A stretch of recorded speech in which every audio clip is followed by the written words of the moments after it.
Well, Alex, we didn't see a whole lot in 2017, but I would like to say that we at least had enough to do a top five. Yeah.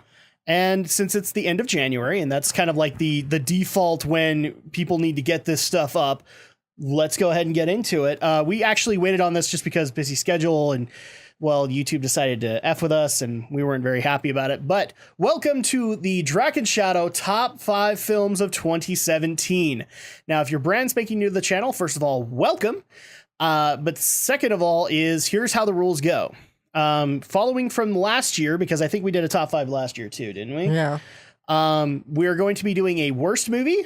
So what we consider to be the worst movie of 2017 that we saw, a lot of this is just based on what we saw, and an honorable mention, one that just barely missed the cut, and finally, the top 5 films of 2017.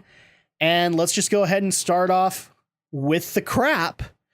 Alex, what was your worst film of 2017? Well, it hasn't changed since the last 2 times we've done this, like the Geek News and our mid-season update, sort of. It still remains Alien Covenant, still not a good movie. Ridley Scott just trying to make Alien more complicated than it needs to be. Yeah. I kind of wondered if that was going to be kind of a consistent thing for you, because we didn't really come up with something to top that crap. Not really. For me, there's a little bit of a change to it, because after I made my pick on Geek News, I then had kind of a change of heart on it. And I'm not saying that it doesn't, basically I'm modifying it is what I'm saying. So now it's a tie, the worst, because I can't not put these two together. They both were problems in my eyes. The one that's staying is Ghost in the Shell, simply because, again, this is a movie that caused me pain. And it wasn't really interested in telling a story, despite me and Aldo having this argument. It wasn't interested in telling a story. It was more interested in showing off various moments from the anime, from the movies, and doing just that. So it's hard to give it any kind of credit there. But it's now tied with Spider-Man Homecoming. Really? And the main reason I'm doing that is because, look, I'm not saying Spider-Man Homecoming is a bad movie overall, but in order to get to the good moments, you gotta slog through some shit. I've actually since watched it again, and those high school moments drive me up the freaking wall. They drive me nuts. Up the wall, much like Spider-Man. No, not much like Spider-Man, especially the guy. He climbs walls. I can't remember his name. The guy in the chair. Oh, he drives me nuts.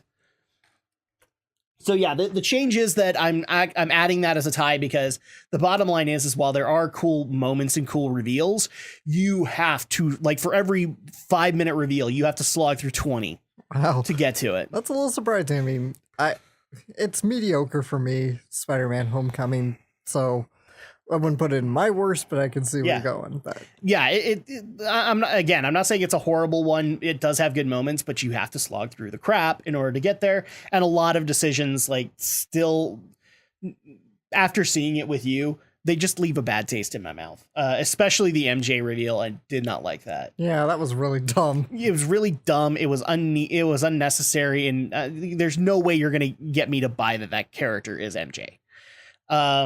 So there's our worst films. Let's go into our honorable mentions. What didn't make the cut? For me, it remains Power Rangers.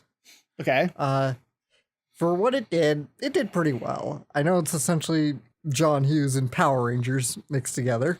It's the Breakfast Club meets Power Rangers. Pretty much the same formula as the TV show. But well, the TV show is a little more campy. It's like I like the way the difference is I like the way the nerd always describes it. The nerd always describes it as Saved by the Bell. Yeah, I was actually going to go there. Is like the movie was John Hughes and the TV version was Saved by the Bell. Yeah, kind of thing. But it could have been way worse. It could have been a complete schlock fest. And you got to keep in mind, like, when Power Rangers was coming out, I mean, Beverly Hills 90210 was a thing. So yeah, so a lot of teen dramas were popular at that time, and I mean, the original series is obviously cheesy, corny, campy. So how do you kind of up that to a modern audience? The obvious solutions to go dark and gritty. I think it would a little grit enough. It didn't have to go over the top in the grit, and it didn't have to Zack Snyder it all up. So I like the fact that it did that. It's just I needed a little more out of it. It took them like pretty much 3/4 of the movie to get to their powers. Okay. So for my honorable mention, I've got to, this is going to sound weird to a lot of people. Like, I don't even know why I'm bringing it up, but I find it funny. Like, you brought up one of your solo vlogs. I'm going to bring up mine as my honorable mention, which was the live action Beauty and the Beast. I know that a lot of controversy followed it. A lot of people didn't like the Beast. A lot of people didn't like the whole changing of LeFou to being gay and all that. But I actually like the product that came out of it. I'm not necessarily the biggest Beauty and the Beast fan. Like, if you ask my favorite Disney movie, it wouldn't be. Lion King would take that. But the extra lore that they added around the Beast, I really liked. The extra lore around the castle. In fact, a lot of performances were shockingly good out of it. In particular, Ewan McGregor as Lumiere was actually pretty awesome. But then you also had the countering of Ian McKellen being absolutely wasted in Cogsworth, just because he doesn't have a whole lot of a role. And when he does have prominent moments, it's a CG clock talking to you, not Gandalf. And I'm sorry, but Ian McKellen has a great voice, but he's also got a really great presence to him. So that's why it makes the honorable mention, is that while there were a lot of good elements, then you also had the counteracting of Emma Watson's performance as Belle, where, like, I kind of agree with a few people. She was phoning that in. It's definitely not the movie she cared about, which is funny because the movie she cared about and wanted to do well is getting a Razzie this year, or is nominated for a Razzie this year. And then also the problem with Ian McKellen and a few of the other added roles that they did. So my honorable mention goes to the live action Beauty and the Beast. Okay. So now we're officially into the top 5. Woo, woo. Go ahead and go first. What is your 5th on the list? Number 5 for me would be Dunkirk. Okay. I think it's a very unconventional war movie, especially for a World War II movie. World War II movies have certainly been done to death, well, since the end of World War II. Yeah. And, so how do you kind of, again, tell people about the war that doesn't have to be yet another Holocaust film or just another gun-ho, go-get-em America movie like Pearl Harbor? Well, you tell a story about essentially, I don't want to call it a battle per se because it's an evacuation, it's an operation. So an operation that probably not many people outside really hardcore historians would be really knowledgeable about. Yeah. Don't particularly focus on one set of characters to tug at our heartstrings, and it's like it's all about the boys back home, right? As even for somebody who like me who loves like Black Hawk Down a lot, I love that movie. I think it's a really good movie. I like the way this movie just really traded things up and changed things around, and I think it's a really good movie. Very just different in a really good way that really works as a war movie. It doesn't have to be over the top in violence and blood and gore. I know it's war, and that was definitely a welcome change. War movies usually are bloodbaths. I know war is hell, and of course it's going to be bloody and violent, but that's not. But obviously this isn't like a major combat operation. This is people waiting to get rescued. So it's sort of so that's why I think it doesn't need to be over the top violent here. So that's why. Again, I know it's a little weird to say a war movie doesn't need to be violent, but it depends on the operation, depends on the battle. Yeah. So, that's it. My Dunkirk takes number 5 for being a really good unconventional war film. My number 5 is actually going to the movie that I felt did a lot, but didn't get necessarily a lot of achievement for it, and that would be Justice League. Justice League to me was... I mean, the bottom line is that we were coming out of BVS and we were very much not happy with it. But then we saw the trailer for Justice League. We're like, we have some hope. Like this, they're changing their direction. And I still kind of worried that I was walking into a train wreck with it, but it actually surprisingly had a lot of good moments, namely the ones that I've mentioned numerous times. The Wonder Woman moment that made me eat crow to Zack Snyder.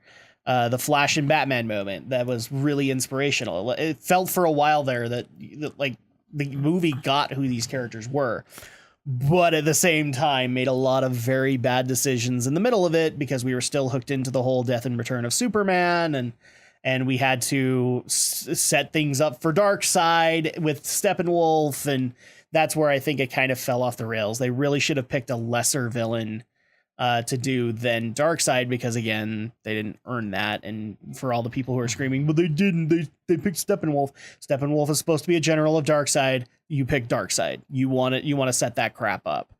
So I'm going to give it to that. I don't think it was that bad a movie. Was there better stuff in the year? You betcha. But yeah, I'm at least giving it the number 5 spot. All right. So number 4, Alex. Number 4 for me would be The Disaster Artist. I was wondering if this was going to make your list. So explain yourself. Surprisingly good. I don't know if I was really skeptical going into it, but I was kind of wondering, how is this movie really going to get pulled off? You know, could James Franco really be Tommy Wiseau, or is he just going to be James Franco? Yeah, Franco really does kind of encapsulate all the weird eccentricities of Tommy Wiseau. Okay. Right down to all the ha ha ha and the weird like chuckles he does. And besides that I think Franco is really good as Wiseau can be, because he's such a weird enigma. How does Wiseau feel about that? He loved it. Wiseau had only two people in mind who could ever play him: James Franco or Johnny Depp. All right. So he's like, okay, if you're gonna make my story, then it's either gotta be James Franco or Johnny Depp. I won't have anyone else. I'm kind of making that up. And Johnny Depp literally looked at this and went, "It's way too under my budget." And James Franco went, "I'm the starving artist." Yeah, and it's like you wouldn't think there'd be that interesting of a story behind the making of The Room, other than, oh, The Room is this weird kind of bad movie that went viral somehow. But it actually is really fascinating, because Tommy Wiseau is basically bullshitting his way through the entire process as a director, as a writer, as a producer, as everything. Okay. It's sort of it's a classic sort of weird take on an underdog story that happens to be true. All right. My number 4 is actually going in a direction you didn't think it would go, and that is to Makoto Shinkai's Your Name. Nice. Your Name is entertaining for me. I actually have it on Blu-ray and have watched it a few times since then. And even though there are some slow moments, there's enough to hold it together that I think it's still a very solid story. Is it something that holds my attention the entire time? Not really, and it's just simply because it's a rom-com. In a lot of cases, to me, it is, and rom-coms have a very difficult time of holding my attention. So at that point, while I do find a lot of good moments in it, and I do find a lot of things moving, if you have to slog through stuff, if it's not like a consistent immersion kind of thing, it does tend to bug me. But there's enough to love with Your Name that I can at least give it the number 4 spot. Okay. So number 3, Alex. Number 3 for me is Wonder Woman. What a real surprise this has been, considering, we also, obviously this is before Justice League, but It's still in that point after Batman v Superman, we're like, can DC ever pull this together? And, we certainly heard those murmurings that the movie was going to be a mess and that Warner Brothers had no idea what they're doing. Yep. And, Patty Jenkins isn't a really established director. She's still kind of new to the movie world, but she pulled it off in spades. It was a good movie. It was a really good movie. I liked the fact it was set in World War I. That was very different, very interesting. David Thewlis was pretty good. I don't have a lot of the problems that everybody else did. Is like when he dons the Ares armor, I can see past the mustache, because at that point it's like that's who this guy is. That's who the character is. I mean, I've been really wanting to see a Wonder Woman movie for a while, because I've said, I think, of numerous times that I remember over 10 years ago, like 2004 or so, Yeah. 2003. I read in a magazine, like, okay, Wonder Woman movie's coming, and Sandra Bullock's in talks for the lead, and I was like, oh, cool, Wonder Woman's gonna get a movie, and it's like, and after that, it's just like waiting and waiting and waiting. It's like I don't know a whole lot about Wonder Woman. I've probably seen episodes here and there of the old TV show, but this was a character I wanted to get interested in, invested in, and I really enjoyed Wonder Woman. All right. My number 3 is going to shock a few people, and it is Thor Ragnarok. The simple reason being is that while it is awesome, like I didn't have a problem really with the movie. There were movies that did it a little bit better, and it really like after a while you kind of get the feeling of like this is supposed to be Thor with the Guardians of the Galaxy kind of thing. Like we're bringing in the hokiness of the Marvel Space Universe kind of thing in here, and there are good moments in between all of it, but there's also a lot of moments that you're like, oh, we don't need this. I actually would dare say in retrospect, after a few months, we don't need the, not the Collector, but the Jeff Goldblum character. You don't really need him. He's kind of pointless. And a lot of people might throw this back at me like, why is this so low?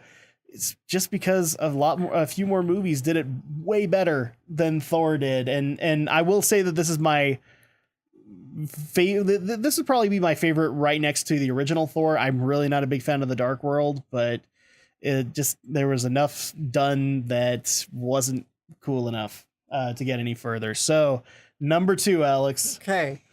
Number 2 for me is going to be Your Name. Okay. And another movie I've been anticipating for quite a while, seeing a lot of the hype, the big it raking in at the box office and overseas and in Japan, and it held up pretty well here too. It made us a little tiny enough so that it's getting a live action adaptation. God help us all. J.J. Abrams wants to do Your Name. Yeah. And it was a really good movie. I mean, I followed the director's work for quite a while, but I think this is truly his best work, and I think this is probably one of his more, I don't know about human works because I haven't seen some of his more recent stuff, but it certainly is one of his more different kind of films almost, even though he's done a lot of like sci-fi and fantasy-ish kind of films before, but nothing quite like this. Nothing quite like this. I mean, never seen a body switch anime before. At least I've never seen one that also made the body switching kind of the back and forth deal. Yep. And I loved the pacing of the movie. I thought it was a really tender movie at times and sweet, kind of a little tear-inducing, and just ultimately a warm, happy, feel-good movie to make you uplifted and walk out of the theater feeling good. All right. So my number 2, this is where things get difficult for me because, again, we have that problem of movies hitting the exact same rung with me, and then at that point being so similar that I can't necessarily separate the two. So my number 2 is actually going to be a tie, and it's going to be going with so it's going to be a 2-way tie between Wonder Woman and The Last Jedi. Now that's already a difference in my Geek News call, and it's just simply because I've had a lot more time to think about it. Wonder Woman and Last Jedi, and the simple reason being that I do feel like Wonder Woman did a lot of awesome stuff for it, but there was still a few things that could have been done a little bit better. Same thing with Last Jedi. I have a lot of the complaints that you guys had where if you go back to the whole Finn angle, it's just unnecessary, but there's still a lot of really good moments in Last Jedi. And frankly, in my opinion, they kind of go towards the same message, which is like, the lessons that I kind of learned from Last Jedi as well as from Wonder Woman kind of go hand in hand. Is like, there's nothing wrong with failure as your teacher, but you also need to be able to stand up for what you believe in. And so at that point, I think there was a lot of really good moments from both of them that warrant the number 2 spot for me. So Last Jedi and Wonder Woman. What is the best film of 2017 for you? Okay. Stand on your head if you didn't see this coming. It is A Silent Voice. Are you good? Do you need to stand on your head? No, I really don't. I've seen this coming for a while. Yeah. In fairness, it is a flip of before where I had your name at the top. Your name. It's so hard to pick. I've even thought about tying them, or sometimes it's like, what came first by virtue of that? I think your justification in one of your videos was good though. Like, because I think Silent Voice was like correct me if I'm wrong, it was like a series or an OVA, and with your name, it's just a movie. No, A Silent Voice is a movie. Oh, okay, all right. But A Silent Voice was also a pretty decently length manga. Because your justification was like Silent Voice just gives you a little bit more than your name, and that's the way it should go. I mean, I enjoyed your name profoundly, but I guess A Silent Voice I was able to connect with a little bit more on a personal level. Okay. Probably because it's a bit more of a regular serious drama. And it's a gorgeous looking film, and like I also mentioned before, it's a pretty sizable manga squeezed into a 2-hour movie, which is already hard enough to do. Yep. I mean, geez, they have a hard enough time squeezing manga into 12 episodes or 26 episodes. Forget about a single 2-hour movie, but it works very well. It's very well written, very well paced. You never feel like it never feels rushed. It never feels like it's dragging either. It always feels, everything about it feels very right. And it's really, again, a fascinating watch of the director, this woman's career, going essentially from her big debut with K-On!, which is a comedy, slice of life comedy, to making a pretty well-rounded serious drama that has some little funny bits, but it's very mostly serious for the most part, added in with a little bit of, finding a bit of romance, a bit of coming of age drama. Yeah. And finding redemption in yourself, finding a redemption in others. Very sweet, passionate movie, and I really loved it. Okay. So here's where people are going to think I copped out just to bring out more movies. But it's, again, I have a problem because both of these did roughly what kind of your conundrum with Silent Voice in Your Name is like. One of them kind of encouraged or invoked a lot of, it made you feel things. But at the same time, you like the well-roundedness of Silent Voice. Yeah. Mine is similar, but in a different way. So bear with me. My number one is a tie again. Okay. Because again, the same kind of tone for these for me emotionally. Guardians of the Galaxy Volume 2. I can't stop this feeling deep inside of me. Exactly. So the reason that is the number one is that for me, especially with how expensive movies have gotten, like I'm not expecting, but I want to be like given a nonstop thrill ride kind of thing, or something that's going to cater to me nonstop. And frankly, this is the only movie that did that. Okay. I'm not knocking the other movies for not doing that. But the bottom line is like, as you guys have kind of heard, like for every good moment, I had to slog through 10 to 20 minutes of what, like for me, meaningless material kind of thing. Guardians never gave me that. Guardians actually gave me a very swollen bladder because I like occasionally in the movie you get a pee break. You got to have a pee break, right? Yeah. You're looking at the story slowing down. You're just like, okay, I'll take a pee break. This one, no, because it was constant. It kept me constantly involved, whether it be with the conflicts that were going on with Star-Lord, whether it be with Yondu, whether it be like this movie made me like Yondu where I didn't like him in the original. This movie made me like Rocket, and I wasn't necessarily on board with him. Character-wise, this movie made me like so many of those characters, including Ego, who I literally thought would not work on screen. Mm-hmm. That character, he's a living planet. How do you make that work? And on top of that, how do you have Kurt Russell play him? Okay, unless it's a voice deal. It all worked, and it was all constant. And at the time it was over, I was like, really? Credits? I wanted this to go for like another hour. So it's up there. The other is going to shock a lot of people, but I have to sub it out because it did a lot more for me emotionally than Last Jedi. Power Rangers. My apprehension with this film. We've been covering it for the last few years, and we've just been worried left and right about it. The decisions that they were making, having Elizabeth Banks play Rita and possibly even be the Green Ranger. There was a lot to worry about. But when I sat down and I watched the film, like you were explaining with Your Name and with Silent Voice, it just hit all the right chords with you. Power Rangers, that hit with me. Like, for all the dark and dinginess that you complained about, I was willing to accept, because they were actually giving me 5 teenagers that were not just plain goody goods. They gave us actual characters. They gave us stuff to relate to them on. I mean, we had, I hate Jason. I absolutely hate him. He's one of my favorite characters in this movie.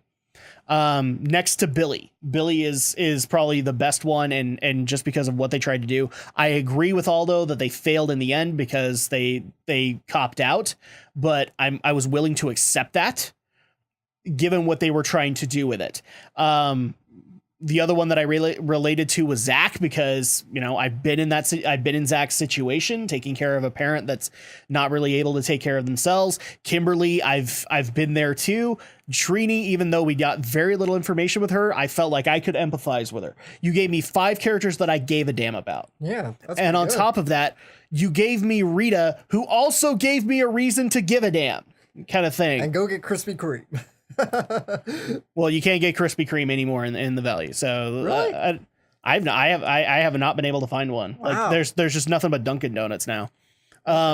So yeah, even Rita I had a reason to care about. Even Zordon, I loved what they did with him. Yeah, I like that. That was like one of my favorite aspects, that we kind of got to see Zordon as the original Red Ranger. That was pretty cool. Yeah, and also as a leader that struggled, kind of thing. Like, it almost felt like you could relate to him and Jason trying to work things out. You gave me Zords that were awesome.